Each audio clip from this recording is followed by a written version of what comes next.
Vince Goodwill, Yahoo Sports. Coach, I drew the short straw today, so I'm going to ask any update on Tyler, his availability. Has he passed any contact tests? I'm not that irascible, am I? And Ramona and I are in a great place. Yes. I was not talking about Ramona. I think that's where you got one more in you, sometimes Coach. people read me wrong. So we're talking about Hero, huh? No new update. He's doing another contact workout today. I probably won't have anything for you tomorrow morning. Oh, we don't have a shoot around. Yeah. So we're going to go through the same song again tomorrow. Probably. Yeah. Somebody else draw that next draw. Right here in the front. Hello, Coach. Deniz Aksoy from Esport TV Turkey. Today, Novak Djokovic, after he won the French Open and in 23rd record, he won the title. He said, believe it and create it. That's what I've done. So as Miami Heat, you guys believed it. You believed during the playoffs, the conference finals. And then right now, how do you create it? Yeah, we were actually just reading that. He talked about the Mamba mentality and what a spectacular win and career. And he's talked about that mental side of the game. We have a very mentally tough team. We do believe in that. We have a big goal, and from our standpoint, nothing has changed. It is extremely challenging to accomplish that ultimate title. We have a very stubborn and defiant group, and I think it's good to have a little bit of defiance from time to time. All the way in the back, Dan. Dan Devine, Yahoo Sports. Coach, I know the 3-point arc has been a bellwether in the series, and as the series have gone on, the number of open threes you guys have gotten have decreased a little bit. I'm just wondering what you feel about the process the offense has been generating as opposed to the results. How do you feel about the execution of it? Yeah, we need to do a better job. Just overall, with our offense, some of the details and how we can shift their defense. They definitely made an adjustment to try to stay at home on our three-point shooters. It's not the first time we have faced that. I think that's a great compliment to them and how important they are to our offense. We just have to do it better. There are certain things that I thought we did great in Game 3. And then there was different things we did great in Game 4.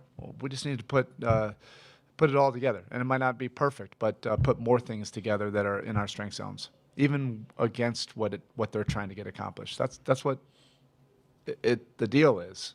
They're trying to take away certain things. We're trying to get to certain things. How can you get to it, and how can you get on your terms? On the right, third row. Hey, Coach. Sebastian Hernandez for Hispanic Sports Media. A few days ago, Jamal Crawford said that Nikola Jokic, he's so good that he's not even playing against Miami Heat players. He's playing against Spoelstra. What do you think about that words, and what's your perspective about that? Look at me. I look ridiculous. I'm not out there playing. He's not playing against me. That's absurd. No. Ira. Speaking of absurd, it's the first time I've ever asked a question like this.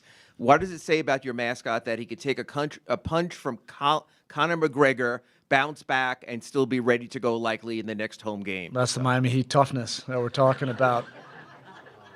They should have been allowed to, take the first swing. Yeah. We won't reveal who that is, but he's tough. If you can take a punch and get back up, and yeah, he's not going to miss any time. Joe. Joe Varn, the Athletic, try to steer this back towards the middle, but I guess somewhere along the same lines.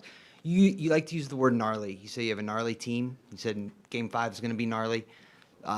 What do you mean by that, and where does that come from as it relates to this team? We have I've used this term before, savage competitors. They love the ultimate challenges and the ultimate competition. Some of the fiercest battles were back in training camp when we were competing and splitting up teams.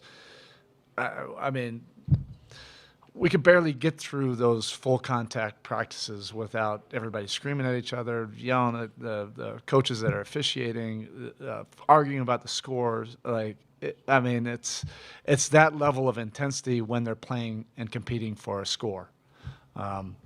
And love playing in these kind of environments, where the crowd's going to be great, tomorrow. Everybody's counting us out. We're used to that. But ultimately, it has to be decided between those four lines. The crowd's not going to decide it. The narratives aren't going to decide it.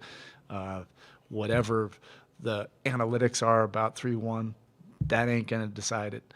It's going to be decided between those four lines, whose game can get to whose game and ultimately win at the end. That's what our guys love. That's what we're looking forward to it. Last question in third row. Coach Tomer Zarli from Clutch Points. The other day after the game, you said, let the players feel how they feel. They probably shouldn't sleep. How did the players, take the game, the flight, and getting here? And what was that range of emotion like getting him to? Yeah, by the time we got on the flight, everybody was great. We get to compete in this kind of game, tomorrow night. Everybody's looking forward to that. If you're a real competitor, that you want this. You want the feeling that you have, today, tomorrow, leading up to the game, how you feel, in your heart and your stomach when that ball gets tipped up. Yeah, we've had setbacks. That's part of the playoffs. Tough losses. Our group has shown a resilience to bounce back and show that defiance time and time again. Thank you.